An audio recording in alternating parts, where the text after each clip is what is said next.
April 5th, 2022, 6 weeks into Russia's fiasco in Ukraine. What was clear to some weeks ago is clear to the whole world now. Elements of the Russian military are nothing but a terror force engaging in mass murder, mass rape, and looting. They've now fled the scene, fled the area of the capital of Ukraine.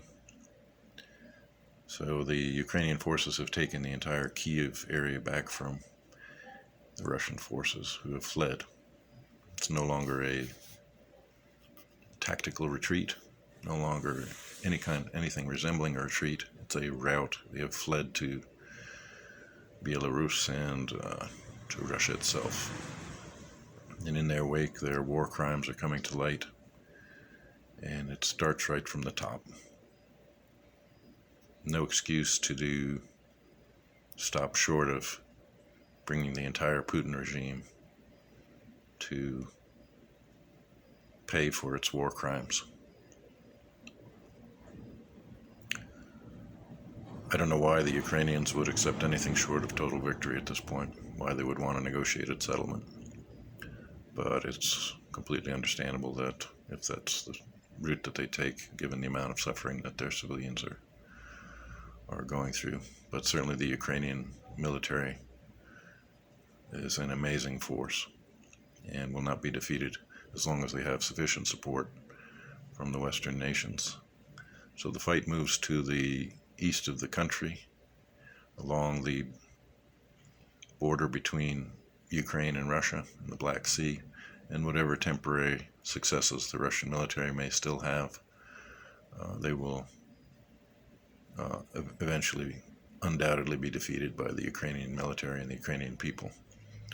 They will only succeed in temporarily occupying space within Ukraine, but will never conquer Ukraine or the Ukrainian people.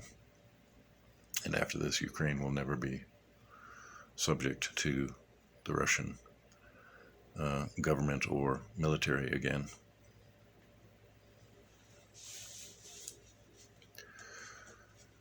But it may be a long campaign to go, They continue to double down Putin's military, and there's no backing off from Mr. Putin. He's lost so much now. He's essentially all in and can't stop. He's the gambler who is so far behind. There is only doubling down for him until the inevitable total defeat.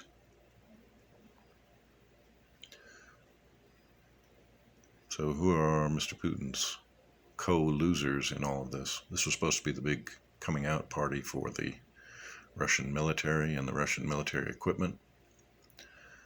How's the Russian military and their equipment looking right now? Anybody interested in buying all Russian military equipment? Anybody interested in having the Russian military on their side? How about the unlimited partnership and friendship between Russia and Xi Jinping? I think we'll be seeing human waves of Chinese forces entering Ukraine anytime soon. China has bet on the wrong horse, but they've done so in such a clever fashion as to remain viable in the Western world's eyes, in the U.S. and the Western Alliance. So it's time to really take a look at the Chinese Communist government. It was always thought in the last 30 years that doing business with them would help to normalize that government and to bring China closer to the Western nations. But I think after this and COVID, and with the continuing way that China treats its own people.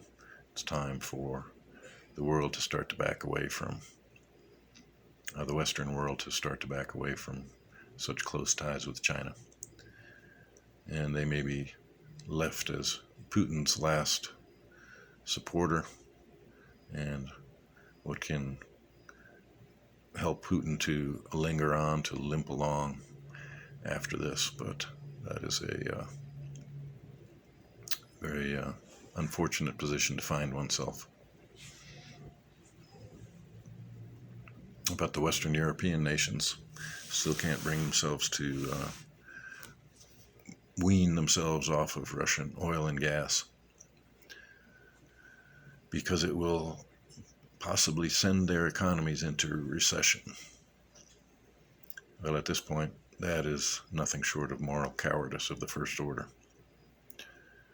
And the US and Canada have enough oil and gas reserves to supply the Western world and the entire world with oil and gas as it's needed for the rest of this century at least. There is no excuse, and there's no excuse for the American administration to be unilaterally backing away from energy independence for the US. We are the ones who could step into this situation and supply Western Europe, and that is a failure, another failure of the American administration. How about the commentators that said, the politicians and American politicians and professors, very prominent professors, who said that support for Ukraine militarily would be nothing more than prolonging the suffering of the Ukrainians, that they would ultimately and inevitably be defeated by Russia, and that it was unacceptable to give the Ukrainians the idea that they should even fight in this against Russia. Well, Ukraine won't be going down to defeat anytime soon. About the likes of Oliver Stone with his endless hours of fawning interviews with Mr. Putin. Time to go back to making your paranoid Hollywood concoctions. About the Putin wing of the Republican Party. Still, to this day, deceiving their ignorant audiences as to, and openly supporting Vladimir Putin in his, and at the same time thinking that they are going to be the judges of Republican purity as they go rhino hunting and determining who is a true Republican or not. So, in their willful deceit and deception of their own audience, they are beneath contempt. Ukraine shows is on to victory. They will